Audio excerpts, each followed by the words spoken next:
Le 20 juillet 1973, Bruce Lee est mort tragiquement à l'âge de 32 ans. Il était un héros d'action, une icône culturelle, une légende des arts martiaux au seuil de la supercélébrité. Ce fut un choc total. Comment cela pouvait-il être possible? Dans cette enveloppe se trouvent les dossiers de décès de Bruce, des documents officiels de l'enquête judiciaire sur sa mort. Quand la porte du garage a grincé en s'ouvrant, personne ne savait à quoi s'attendre. Mais ce qu'ils ont trouvé à l'intérieur de la propriété de Bruce Lee a laissé tout le monde sans voix. Ce n'était pas seulement une collection de voitures. C'était un manifeste sur roues, un plan d'un homme qui transcendait le cinéma, la culture et le combat. Dans le silence taché d'huile reposait une histoire figée dans le temps, des symboles d'ambition, d'identité et d'appartenance. Certains objets étaient inestimables, d'autres bizarres.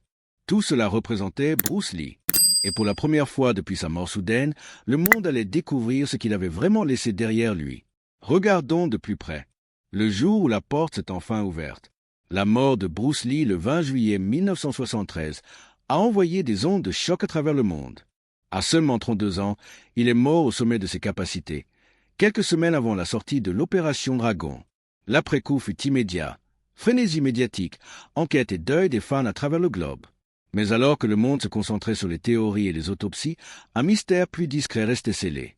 Son garage, un endroit que peut imaginer abriter des secrets qui allaient bientôt laisser le monde sans voix. Pendant des années, le garage est resté fermé, d'abord par respect, puis par nécessité légale. Avec Linda Lee gérant le patrimoine et faisant face à des poursuites, des interviews et au chagrin, le garage devint quelque chose d'oublié et de sacré. Ce n'est que quelques années plus tard, alors que la maison était sur le point d'être vendue, qu'une équipe d'inventaires, chargée de cataloguer les actifs du patrimoine, a finalement soulevé la lourde porte du garage. Ce qu'ils ont trouvé a choqué même les plus proches de lui. Au centre, sous une bâche qui couvrait à peine le véhicule, trônait une Mercedes-Benz 350 SL rouge de 1972, couverte de poussière mais dégageant toujours une aura de puissance contrôlée. Une voiture européenne haut de gamme n'était pas seulement un moyen de transport. C'était un statut. Dans une industrie encore lente à accepter les acteurs asiatiques, le garage de Bruce Lee révélait un homme qui comprenait que l'image comptait à Hollywood. La voiture n'était pas un luxe aléatoire. C'était un symbole d'arrivée. Quand Lee et sa famille sont retournés à Hong Kong juste avant sa mort, ce symbole de statut l'a suivi. Probablement un rappel qu'il avait accompli ce que peu d'autres avant lui avaient fait. Conquérir Hollywood en tant qu'acteur asiatique. À côté de la Mercedes se trouvaient des caisses, certaines remplies de matériel d'arts martiaux, d'autres empilées de boîtes étiquetées de la main de Bruce. Scripts, effets personnels, outils d'entraînement. Il y avait même un dossier vert marqué Rolls-RR, plus tard identifié comme contenant des lettres de concessionnaires et des reçus de paiement. Pour ce présent, le garage offrait un rare aperçu non filtré de Bruce Lee. Pas l'icône de l'écran, mais l'homme hors caméra. Les objets étaient restés intacts depuis sa mort, figés comme des reliques, attendant d'être redécouverts. Ce n'était pas juste un garage. C'était un autoportrait fait d'acier, de sueur et de vitesse. Et la Mercedes? Sa présence n'était pas seulement personnelle, elle était politique. À une époque où il se battait encore pour des rôles principaux, être vu dans une telle voiture disait ce que Hollywood n'était pas prêt à admettre. Bruce Lee appartenait pleinement, publiquement, de manière permanente, vu dans les rues de Hong Kong. C'était un coup de force. Et ce n'était que le début de ce qu'ils ont trouvé. Tonnerre rouge, la Mercedes-Benz 350 SL de Bruce Lee. Dans le silence poussiéreux du garage de Bruce Lee, la Mercedes-Benz 350 SL rouge de 1972 se démarquait comme un projecteur. Basse, élégante et résolument européenne, la voiture était la fierté de Lee, un choix délibéré, pas un achat impulsif. Ce n'était pas la voiture la plus exotique d'Hollywood, mais pour Bruce, c'était exactement le message qu'il voulait envoyer. Statut, sophistication, surtout appartenance. La 350 SL n'était pas axée sur la puissance brute. Elle incarnait l'équilibre, tout comme Lee lui-même. Propulsée par un moteur V8 de 4,5 litres et enveloppée dans une carrosserie conçue pour une précision épurée, la voiture reflétait le contrôle, miroir de son obsession pour la performance et la discipline. Posséder une décapotable de luxe allemande au début des années 70, surtout en tant qu'acteur asiatique encore en train de percer, n'était pas seulement une question de goût. C'était une déclaration. Bruce Lee ne faisait pas que passer par Hollywood. Il était arrivé et comptait y rester. Des photographies du plateau de l'Opération Dragon le montrent arrivant dans la SL, descendant avec le même détachement cool qu'il apportait à l'écran. Des amis se rappelaient des virées nocturnes sur Sunset Boulevard, le toit baissé, ses lunettes d'aviateur sur le nez. Dan Innocento, un étudiant proche et collaborateur, a un jour remarqué, Bruce ne conduisait pas juste cette voiture. Il bougeait avec elle. C'était une extension de lui. Quand le garage a été ouvert après sa mort, l'état de la voiture était étonnamment préservé. Le cuir était craquelé, mais intact. Le tableau de bord contenait encore les lunettes préférées de Bruce. La boîte à gants renfermait des enveloppes pliées du DMV de Californie et un reçu d'un lavage de voiture à Los Angeles daté du 18 juillet 1973, 2 jours avant sa mort. Ce n'était pas une pièce d'exposition. Elle était bien utilisée et bien aimée, et cela se voyait. Cette voiture avait clairement été utilisée régulièrement. C'était la fierté et la joie de Bruce. Mais au-delà de ces détails techniques et de son histoire, la Mercedes révélait quelque chose de plus profond sur Bruce Lee. Dans une industrie où la perception régnait, cette voiture faisait partie de son armure. Il n'était pas juste un artiste martial. Il était une star, et la Mercedes l'aidait à projeter cela. Elle le séparait du stéréotype de l'homme asiatique humble et soumis, un rôle qu'Hollywood essayait de lui imposer encore et encore. Il refusait d'être défini par des limitations. Ainsi, il a choisi une voiture qui pouvait tenir tête sur Mulholland Drive ou Sunset Strip. Une voiture qui faisait tourner les têtes quand elle était garée devant le château Marmont ou les studios Golden Harvest. Quelque chose qui disait sans mots « Je ne suis pas un visiteur ici.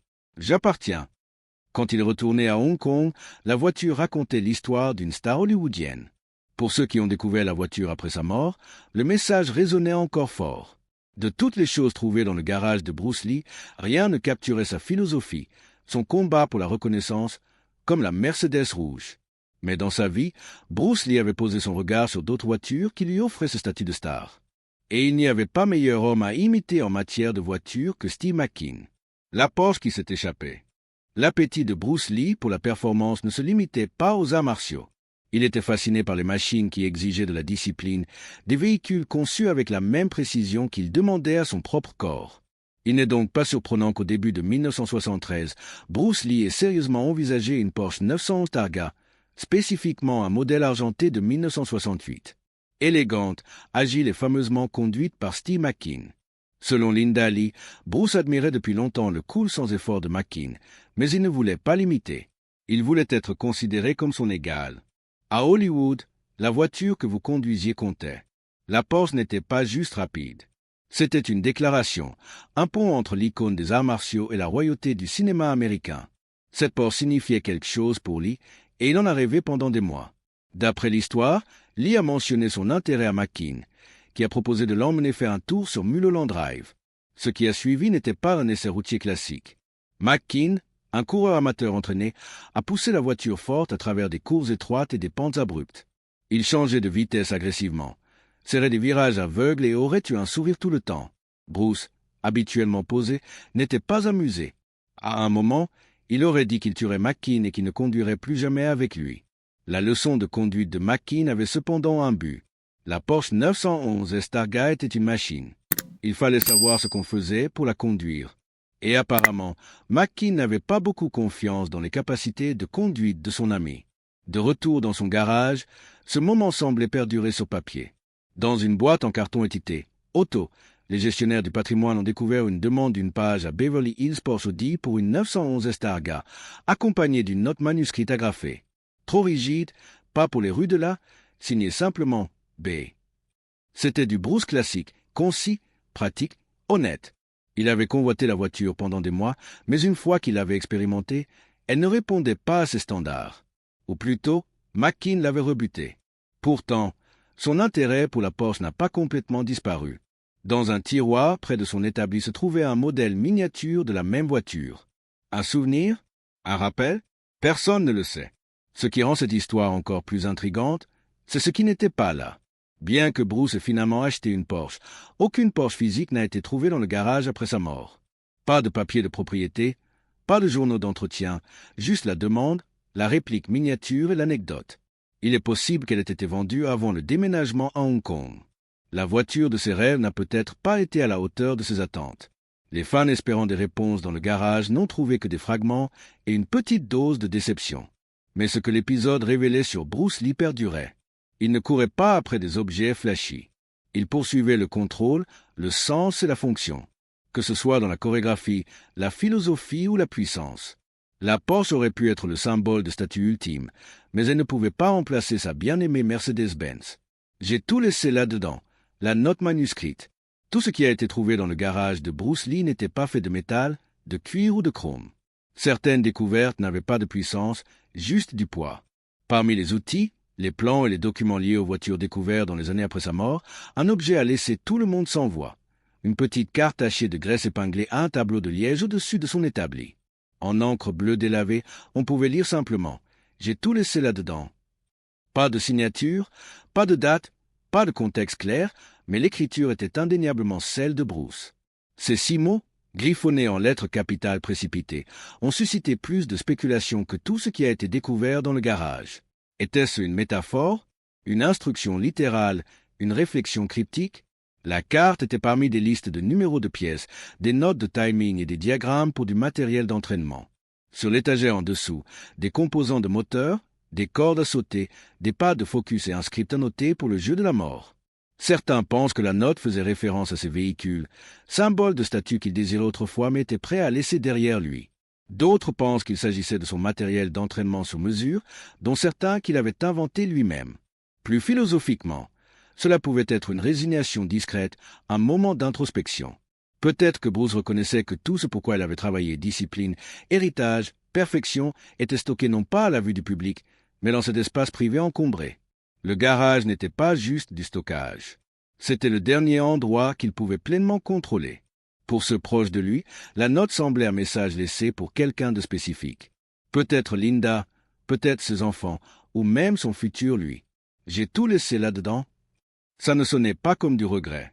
Ça sonnait comme une libération. Ajoutant au mystère, à côté de la carte se trouvaient des esquisses de nouveaux équipements d'entraînement, certains ressemblant à des dispositifs de résistance qui ne seraient largement vus que des décennies plus tard. En dessous, un plan détaillé d'un nouveau curriculum d'arts martiaux, inachevé. Ce n'était pas une lettre. Ce n'était pas une entrée de journal. C'était une déclaration épinglée nonchalamment dans la seule pièce que Bruce Lee avait vraiment pour lui. Un espace rempli de voitures, d'outils et de plans. Les choses avec lesquelles il ne performait pas, les choses qu'il construisait. De tous les objets trouvés dans le garage de Bruce Lee, aucun ne parlait plus fort que cette simple note. Pas un véhicule, pas une arme. Juste 6 mots d'un homme qui disait toujours plus avec moins. Connu pour ses réflexions philosophiques, la note a tout de même laissé tout le monde sans voix parce qu'elle a été trouvée dans l'endroit le plus inattendu.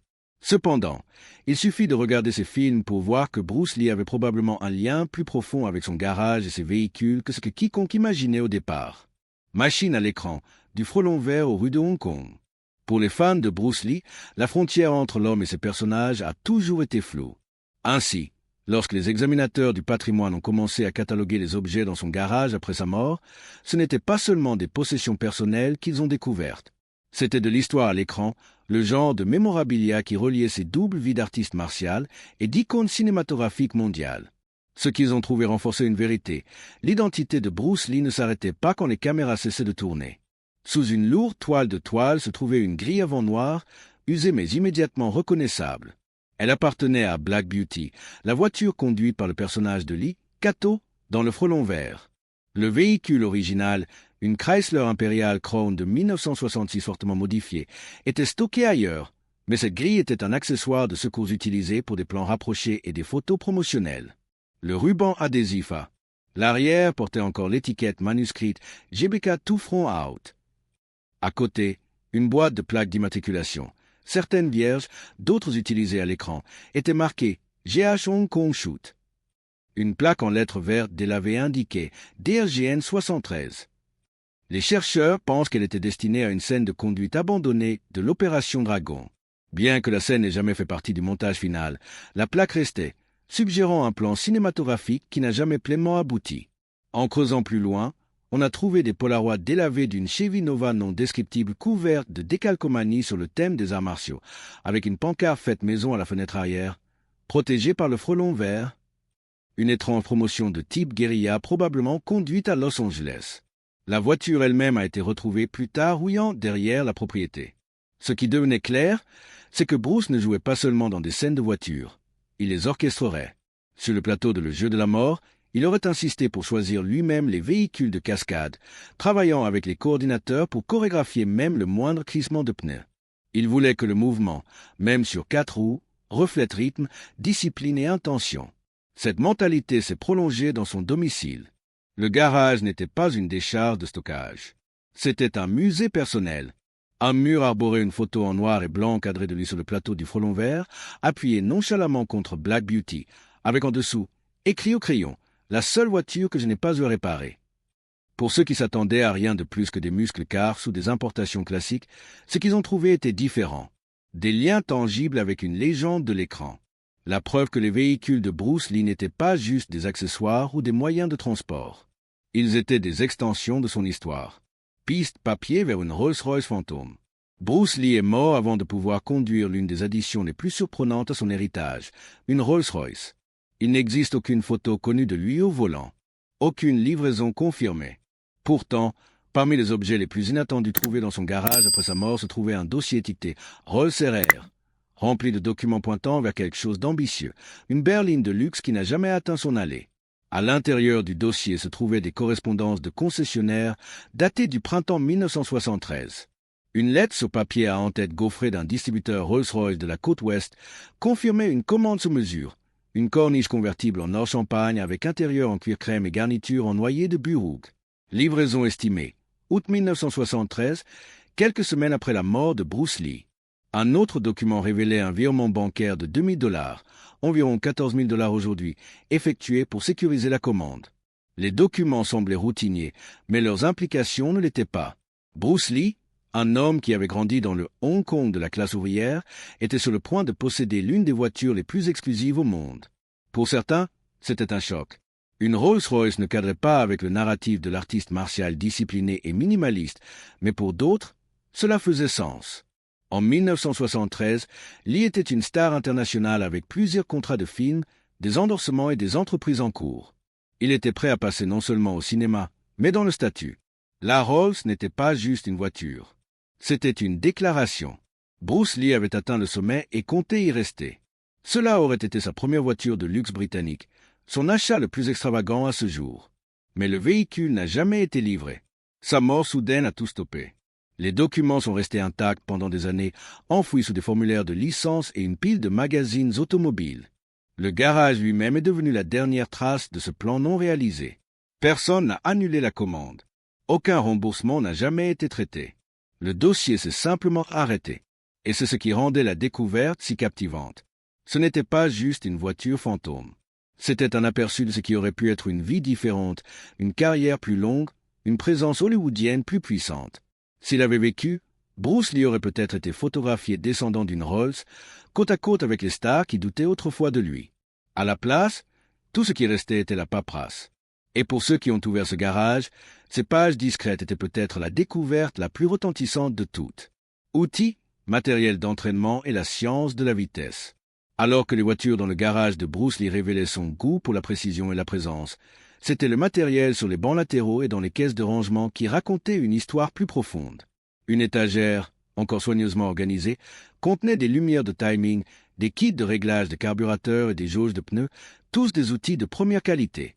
Ce n'était pas une possession de voiture décontractée. Bruce était impliqué. Selon les récits familiaux, il aimait modifier lui-même les performances du moteur, en particulier avec sa Mercedes-Benz 350 SL, qu'il était connu pour régler régulièrement. Mais à quelques centimètres de ces outils automobiles se trouvait autre chose.